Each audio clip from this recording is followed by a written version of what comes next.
আসসালামু আলাইকুম। বর্তমানে কিন্তু এই ধরনের ফটোগুলা ফেসবুকে প্রচুর পরিমাণে ট্রেন্ডিংয়ে রয়েছে। তো আপনি চাইলে কিন্তু আপনার নিজের ফটো দিয়ে এক ক্লিকে এই ধরনের ফটোগুলা তৈরি করতে পারবেন। তো কিভাবে তৈরি করবেন স্ক্রিনটাকে ফলো করুন, আমি আপনাদেরকে স্টেপ বাই স্টেপ দেখিয়ে দিচ্ছি। Welcome back. সর্বপ্রথমে আপনি গুগল প্লে স্টোরে চলে যাবেন এবং এখানে সার্চ বক্সে লিখতে হবে গ্রোক, GROK। গ্রোক লিখে সার্চ করলে দেখতে পারবেন আপনার সামনে এরকম একটা অ্যাপ্লিকেশন চলে আসবে। তো আপনারা এই অ্যাপ্লিকেশনের লোগোটা দেখে অ্যাপ্লিকেশনটা ডাউনলোড করে নেবেন। তো এইখান থেকে আমি অ্যাপ্লিকেশনটা ডাউনলোড করে নিচ্ছি। তো অ্যাপ্লিকেশনটা ডাউনলোড করার পর এইখান থেকে আপনি ওপেন অপশানে টাচ করে জাস্ট ওপেন করে দেবেন। তো আমি এইখান থেকে একটু ভিডিওটা পজ করে ওপেন করে নিলাম। তো অ্যাপ্লিকেশনটা ওপেন করার পর এখান থেকে আপনাকে সাইন ইন করতে বলবে। জাস্ট এখান থেকে কন্টিনিউ উইথ গুগল, এখান থেকে আপনি সাইন ইন করে নিতে পারেন, তাহলে আনলিমিটেড ফটো তৈরি করতে পারবেন। অথবা আপনি চাইলে এখান থেকে উপরের দিকে স্কিপ অপশন দেখতে পাচ্ছেন, স্কিপ অপশনে টাচ করে দিয়েও কিন্তু এখান থেকে ছবি তৈরি করতে পারবেন। তো আমি এখান থেকে গুগল দিয়ে সাইন ইন করে নিলাম। এরপর আপনার সামনে এরকম ইন্টারফেস শো করবে।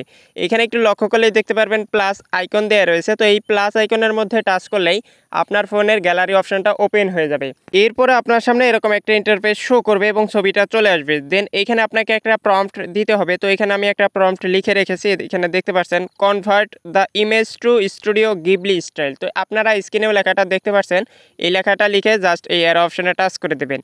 স্ক্রিনের দিকে একটু লক্ষ্য করলেই দেখতে পারবেন আমাদের ছবিটা কিন্তু জেনারেট হতে শুরু করেছে। তো আপনার নেট স্পিড যত বেশি থাকবে বা ভালো থাকবে, তাড়াতাড়ি এখান থেকে ছবিটা জেনারেট হয়ে যাবে।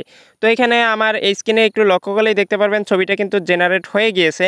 এখন আমরা এই ছবির উপরে একটা টাচ করে দেব। তো ছবির উপরে টাচ করে দেওয়ার সাথে সাথেই কিন্তু আমাদের সামনে এই ছবিটা ফুল স্ক্রিন হয়ে যাবে। এখন ছবিটা আমাদের গ্যালারিতে ডাউনলোড বা সেভ করার জন্য উপরের দিকে দেখতে পাচ্ছেন একটা 3 ডট রয়েছে। তো এই 3 ডটের উপরে একটা টাচ করব। দেন এইখান থেকে এই সেভ অপশানে টাচ করে দিলেই কিন্তু ছবিটা আমাদের গ্যালারিতে ডাউনলোড বা সেভ হয়ে যাবে। এভাবেই মূলত আপনি আপনার ছবিগুলো ভাইরাল ছবিতে রূপান্তরিত করতে পারবেন বা ট্রেন্ডিং ছবিতে রূপান্তরিত করতে পারবেন। তো এই ছিল মূলত আজকের ভিডিওটি থেকে যদি আপনি সামান্য পরিমাণ উপকৃত হয়ে থাকেন, অবশ্যই একটি লাইক করবেন। আল্লাহ হাফেজ।